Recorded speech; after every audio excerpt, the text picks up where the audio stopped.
So does this sound like you? You wake up in the morning, you probably sit down at your computer maybe 7:30, 8 o'clock in the morning, and the next time that you get up from that computer is around 6 p.m. because the whole day you're now on virtual or remote meetings because your company is shut down or has asked everyone to work remotely. Sounds like you. So how do you make this new reality better? And how do you make meetings effective?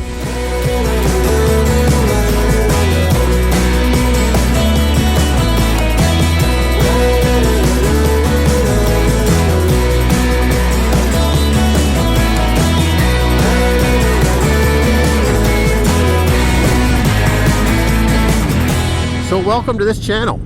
There's a couple of simple things that I want to share with you around doing virtual meetings. It used to be, we would call it death by PowerPoint, where you'd be sitting in meetings and someone's just clicking through their PowerPoint slide after slide after slide.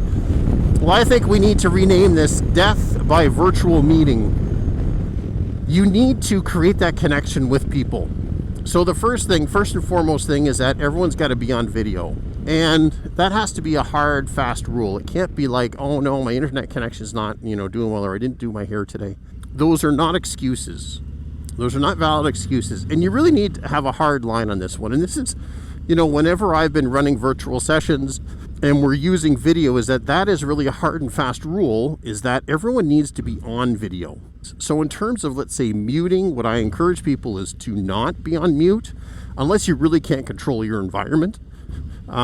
Because then that just allows for the interaction to be more natural when you can just sort of speak up. Think about recreating the environment sitting around a table. You want people to be able to speak up. So that's the first thing. First thing is video, right? You want to make sure people are on video. The second thing is when you're on video is you want to use the function, which is you can see everyone, not just the person that's speaking. So we call this the Brady Bunch view, right? Or the Hollywood Squares view. So those of you that are too young to remember what this stuff, really it's the view of where it's a tile, right? So it's a mosaic. You get to see everyone's face all the time. And that really helps with connection because it does a couple of things. It makes people accountable in that meeting because people will see when they're disengaging, when they're sitting and typing on their computer, or if they're taking care of texts on their phone or whatever.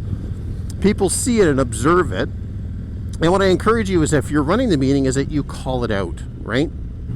Now the third thing, and this is really the controversial thing, and everyone sort of hates whenever I talk to them, but I say, you have to let go of your PowerPoint. You have to let go of your presentation, your slide deck. It's hard enough keeping people interested in what you're saying when you're in a meeting, in an office, trying to present your information. It is even harder to keep people engaged when they're on remote. So really what the best remote meetings that I have is, one, you have to keep the group small so you have an exchange of information. What even works better is you bring over some of the lessons or learnings from when we facilitate sessions, is that we break people off into smaller groups. And all breaking people off into smaller groups does is it gives everyone more of a chance to have their voice, to be able to share. Because adults learn by sharing and by discussing. So give them that opportunity to do that. But you can't do that in a big room with a whole bunch of people on a call. They need to be like separate sort of pods set up. So their computer screen during one of these virtual meetings should really only be used for the communication, right? So it should be used for hearing the people and seeing the people. Any kind of working on documents or whatever needs to be done on a different screen, because you have to leave that up so you can see it, right? Let's say you're on a call and someone's put you on speakerphone because they're in the middle of then texting, and you can even hear a little tap tap as you're texting or you're talking. Like, man, that just drives you nuts, right? You want to maintain that connection with that screen, okay? So what that means is that you cannot present your 20 slides that you spent all last night finalizing. The last one, timing and schedules are all very different right now.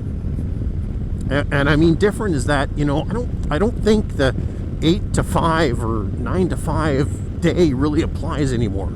Because our 9 to 5 used to be, well, that was 9 to 5 when I went to the office, or that was 9 to 5 when I locked myself in my home office and I worked for that time, and that's when my clients were working.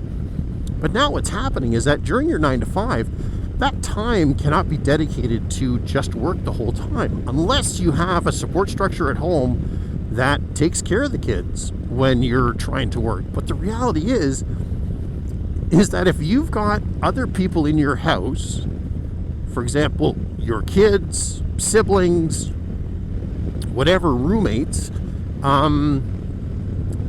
they're trying to get on with life as well. So what I'm seeing is that there's a different kind of flexibility that's got to come up, which is that, you know what, it might be maybe the best time to have, let's say, an update conversation or an update meeting with, let's say, a small group of your team. It might be 8 o'clock at night, or it might be 10 o'clock at night. Who knows? You know, typically at 8, 9 o'clock at night, a lot of us that work for companies, we probably use that time to get caught up on emails because our whole days were just, crazy with stuff. Well, maybe that's the time now that we use for calls, because that's the time when kids are asleep, where there's no interruptions. Maybe we need to think about that. Think about that as being sort of more flexible. And that really comes into the whole virtual meeting space.